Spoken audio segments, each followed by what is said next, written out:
Mr. President, High Commissioner, Excellencies, it is my honor to address the Human Rights Council for the first time. We stand in the face of a full-scale war in Europe, horrific conflicts in the Middle East and other parts of the world, and polarization yet again on the rise. In these circumstances, it is worth remembering the purpose of the Universal Declaration of Human Rights adopted in the aftermath of 2 world wars. It was regarded as a key instrument to prevent future horrors. The drafters felt strongly that human rights should never be an afterthought, as, and I quote, "disregard and contempt for human rights resulted in barbarous acts which outraged the conscience of mankind," unquote. Mr. President, 2 years on from the brutal invasion of Ukraine, the Kremlin does not seem ready to stop its war of conquest. In the face of Russia's blatant disregard for international law and Ukraine's sovereignty and territorial integrity, the international community must continue to support Ukraine and its people, striving for a just peace. The establishment of a Register of Damage was an important step taken in Reykjavik during Iceland's recent presidency in the Council of Europe to secure accountability. In Russia, all means are used to stifle the smallest sign of opposition. Navalny's death has become a global symbol of Putin's fear of his own demise, and the crackdown on free speech and misinformation campaigns reflect so clearly. In the Middle East, Iceland has joined calls for a humanitarian ceasefire and unimpeded humanitarian access, as well as the release of all hostages held by Hamas. Life-saving aid must reach those in need.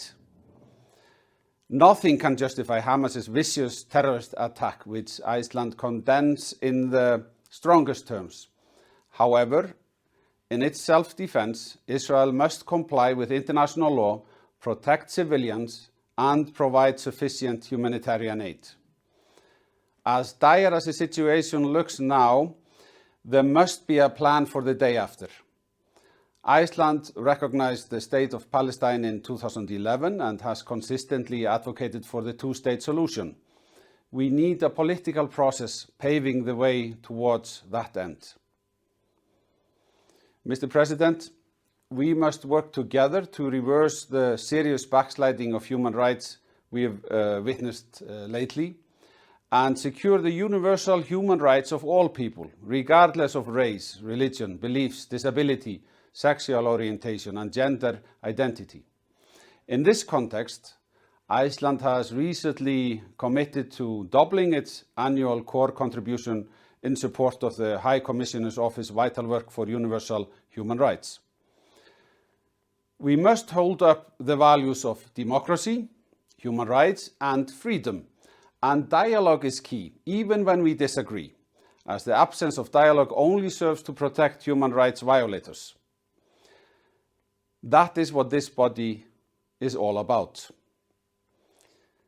This council is not perfect, but our work here can have a great impact for the benefit of people.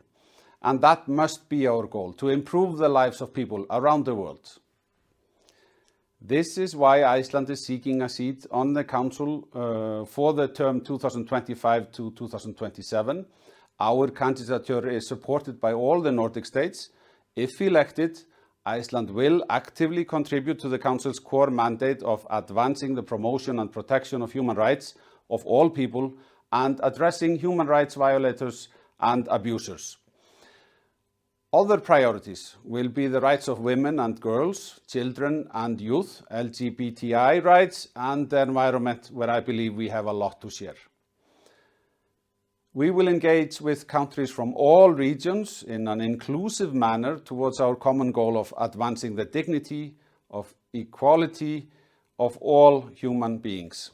In our quest for peace and common prosperity, we must bridge the divides and support each other in fulfilling the obligations to uphold the human rights of all people. That is what this Council is all about. Thank you.